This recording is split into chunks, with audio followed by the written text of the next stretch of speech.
Okay, the United States government or the US itself as a country is not a party to any of the Kibuloy cases. Now, posibleng naghahabol sila kay Pastor Kibuloy for crimes committed in the United States. That's a totally different thing altogether from intervening in a local case. What's up mga kababayan, News That Matters here.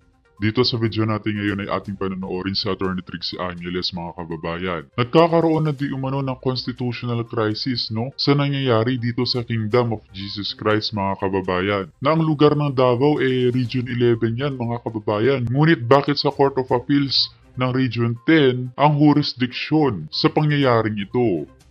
Nakakagulo nga naman kung kaya naman nandito si Attorney Trixie Angeles upang sagutin itong ginagawa nila Boying Abalos di umano sa Kingdom of Jesus Christ. Pero bago ang lahat mga kababayan, huwag niyo po sa nakalimutan mag-like at subscribe para updated ka sa mga uploads ko araw-araw. At yun na nga mga kababayan, dagdag pa rito na winika din ni Bongbong Marcos na ang desisyon di umano ng US na makialam sa kaso ni Kibuloy hindi nasakop ng kanyang gobyerno. Grabe naman yan. Dagdag pa rito na kung totoong warrant of arrest o pagtugis lamang kay Kibuloy ang kanilang binabalak, bakit parang ang nangyayari ngayon human rights violation na sa mga miyembro ng Kingdom of Jesus Christ at pagsira sa mga assets na mayroon sila. Kung kaya naman hindi ko na patatagalin pa mga kababayan, heto na ang buong video.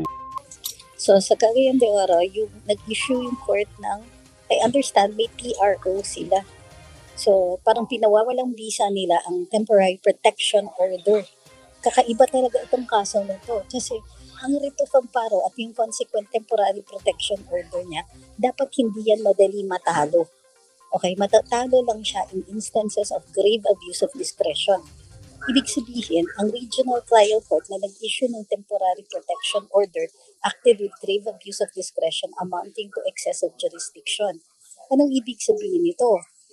Kapag grave abuse of discretion, ibig sabihin, yung decision ng hukuman to grant something or to deny something ay walang basihan. Okay? Ibig sabihin, mali yung ginamit ng batas o misapplied yung batas, mali yung appreciation ng facts. Okay? Ang Regional Trial Court daw, ayon sa Court of Appeals, ay nag-issue ng temporary protection order na labag sa batas. Hindi labag sa batas na hindi tama ang application ng batas. Ayon sa Court of Appeals, at tandaan niyo yung sinasabi ng Court of Appeals dito, kapareho lang po ng sinasabi ni Sec Boying dati. Ang sinasabi nila dito is, lahat ng kaso ni Pastor Kibuloy ay nalipat na. Dahil dati nasa Davao yan, nag-petition for change of venue sila, nalipat po yung kaso sa Pasig. Yung Pasig po ang nag-issue ng warrant of arrest. Naku po! Ang sinasabi ng Davao May Regional niluluto. Trial Court, this is a separate case, kaya siya nakapag-issue ng temporary protection order. Ang sinasabi nga dito rin ng Court of Appeals, hindi pa, kumbaga, dapat kung sakasakaling may nag-i-issue ng PPO dito, ay dapat daw yung Pasig Court. Ang sinasabi ng KOJC, unang-una ang nilipat ng mga kaso sa Pasig ay kaso ni Pastor Kibuloy, who is sued as an individual. Hindi po respondent ang KOJC dyan. Hindi respondent ang simbahan. Ang simbahan po ang nag-file ng petition for writ of amparo sa Davao Court. And therefore, hindi po pareho ang personalities. Yun po ang argumento ng KOJC. Ang sinasabi ng hukuman, yung petition for issuance of writ of amparo follows the person. So, doon daw sa dapat ang Pasig Court dapat ang nag-issue if warranted yung issuance ng PPO. So, nakikita natin dito, malaki ang possibility na iaakyat ng KOJC ang kaso sa mas mataas pa na hukuman, which is the Supreme Court.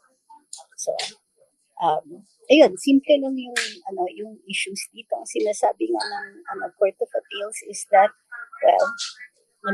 dapat Pasig Court, walang jurisdiction ang Davao Court. Pero, yun nga, ang Davao Court accepted, kumbaga, a petition for the issuance of writ of amparo, which was filed by the KOJC, which is totally different person or personality from Pastor Kibuloy. Although Pastor Kibuloy may head it, he he's separate. Kumbaga, at yung hinaharap po niya na criminal cases sa Pasig ay walang kinalaman or hindi related o hindi respondent doon ang KOJC. Ngayon, let's say respondent ang KOJC doon sa Pasig Court. Pwede pa po ba mag-file sila ng issuance of writ of amparo? Or tingin ko, pwede pa rin. But this is something na dapat i-argue nila with a higher court. Sabi ni Carl Edsel Acacio, is CA compromised? Hindi ko pwede kasi anuhin yan lawyers aren't allowed to question whether or not the courts have acted in a manner that is illegal. Pwede yung mga grave abuse of discretion, pwede namin sabihin yan. Pero yung sasabihin namin na lumabag sila sa batas and so on, that might be construed as a malicious imputation of a crime by cert effect. Okay? Okay.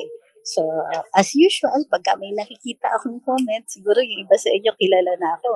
Pag may nagsasabing diversion lang yan, kasi natabunan na yung issue ng KOJC kasi andyan na si Alice Go. Well, pinag-uusapan naman natin, so ibig sabihin, hindi pa naman siya nakakalimutan. At paano naman siya makakalimutan? Unang-una, ang laki-laki ng epekto sa Davao City mismo ng siege nagmimistulang siege na nangyayari dyan sa tabi ng airport. Hi kay McBreak. Uy, nakapasok ka na rin. Okay, kumusta naman ang panahon dyan? Okay ba tayo?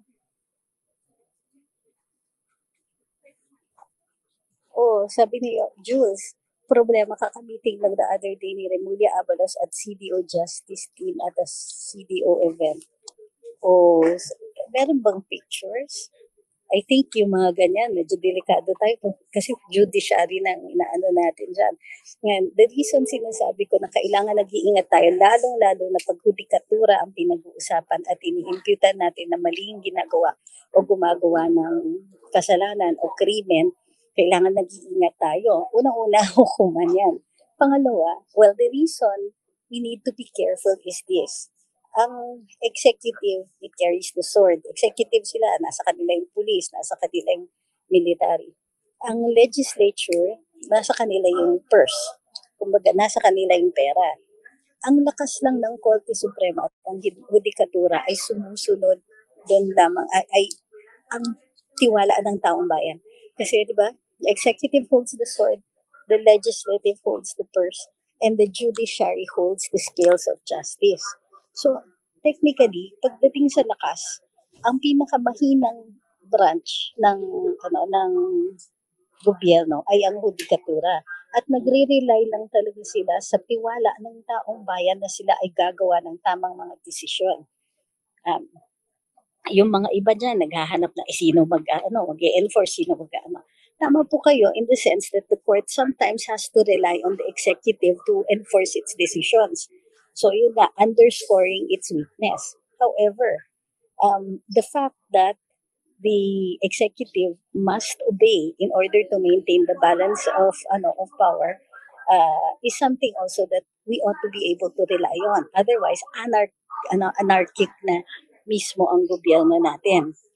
So may mga nagtanong din tungkol sa constitutional crisis. Anong ibig sabihin ng constitutional crisis? Kapag may mga desisyon or action ang dalawa o higit pa o dalawa o tatlong sangay ng gobyerno na magkakasalungat at napapastand still ang lahat dahil hindi nga magkasundo at magkaibang pananaw at maaari nilang i-exercise ang kanilang mga powers to enforce those opposing decisions or opposing stands.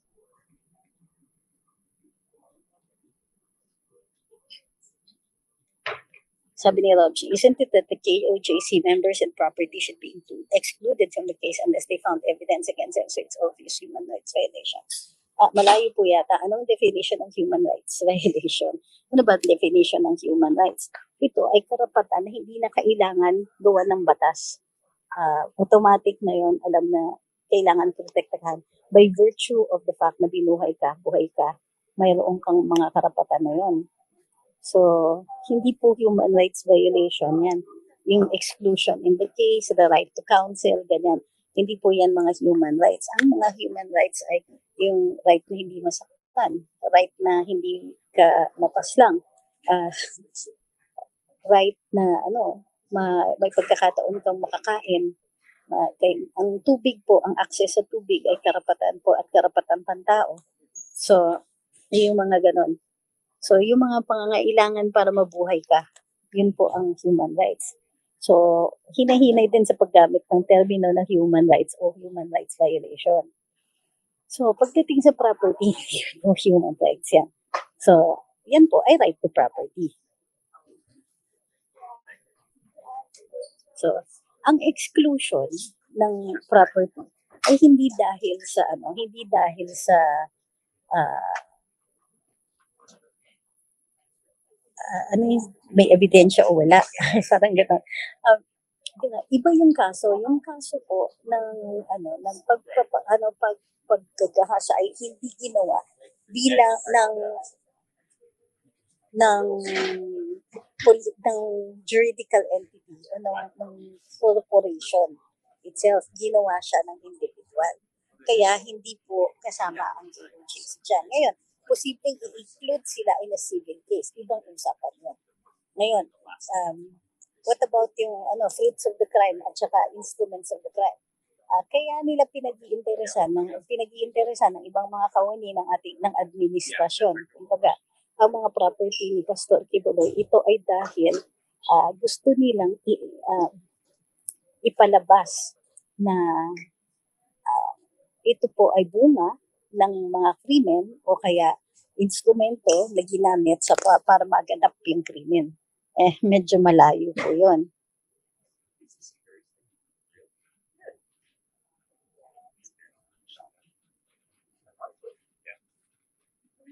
Sabi ni Marco Paulo Pineda, sabi daw ng Malacanang mag-a-assign daw ng fact checkers. It is some sort of digital martial law. It seems like it. Like what's happening on other countries in the West where one can be arrested due to a Facebook post. It depends. You can be arrested due to a Facebook post, but that's only if you commit the crime of libel or inciting to sedition, to terrorism, to rebellion, inciting to war. Yung mga ganyan, yan po ay maaari po kayo talaga ma-arresto for that. So, huwag natin sasabihin that words have no power. Ha? So, pero, yung sasabihin nila na hindi ka pwede magsalita o wala kang karapatan magsalita at magpahayag unless tama yung sinasabi mo, mali po yan. Wala pong nakalagay sa saligang batas. So, yung mga digital fact checkers na ganyan.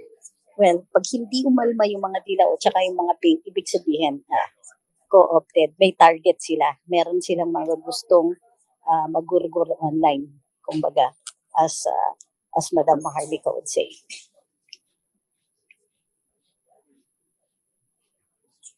Sabi ni Diana, Ma'am Marcos, which Ma'am Marcos? Said decision on whether the US will intervene in a case versus Kibuloy no longer in the hands of the PH government. Kung ako si Pastor, hindi rin ako susuko. I don't understand why the US can intervene in a case. There's no such thing. The US cannot intervene in a Philippine case. They have no jurisdiction. And they have no power to do that unless they're intervening as a party. Okay, the United States government or the US itself as a country is not a party to any of the Kibuloy cases. Now, posibleng naghahabol sila kay Pastor Kibuloy for crimes committed in the United States. That's a totally different thing altogether from intervening in a local case. Meron na bang constitutional crisis? Sino ba ang magkasalungat? Magkasalungat ba ang judiciary at saka ang executive? Hindi. Magkasalungat ba ang executive at saka ang legislature? Hindi. Magkasabot nga sila sometimes. Pero ang hudikatura ay hindi pa. Nakapag-issue nga ng TPO Look, you cannot treat the judiciary, yung pagkaganito, iba-iba yung mga decision ng hukuman, you cannot treat them as a single entity. Kung mali yung judge, hindi mali yung hudikatura. Kung mali yung Court of Appeals, di mali yung Court of Appeals, yung branch na ng Court of Appeals sa CDO. Di naman kamali sila kung yan ang pananaw ninyo. Pero that doesn't taint the whole judiciary. Please, huwag po kayo mag-sweeping generalizations and you must be mindful. Because remember, the courts can issue a citation for contempt. Okay, kahit hindi ka party to the case. Ay kay Vedasto Gaput, no? Nakachamba din daw siya ng live. So maraming salamat kay Maricel Kabawatan. Thank you very much po. Hi kay Ma'am Virginia. Hi kay Kai, who's in Switzerland. Sabi ni Marco Paulo Pineda, they basically say STFU if you don't want to get arrested. In fact-checking team nila. Posible yun. But let's wait until isa gawan nila ng policy yan. Bago tayo mag-conclude. Pero tama, if that's the vibe you're getting, medyo that's the vibe I'm getting also. Probably not arrest, but they might want to gurgur your accounts permanently. Parang yung ginawa nila noon kay Trump, where they silenced him on social media. At, years later, everybody already agrees that violates his right to free speech. There's no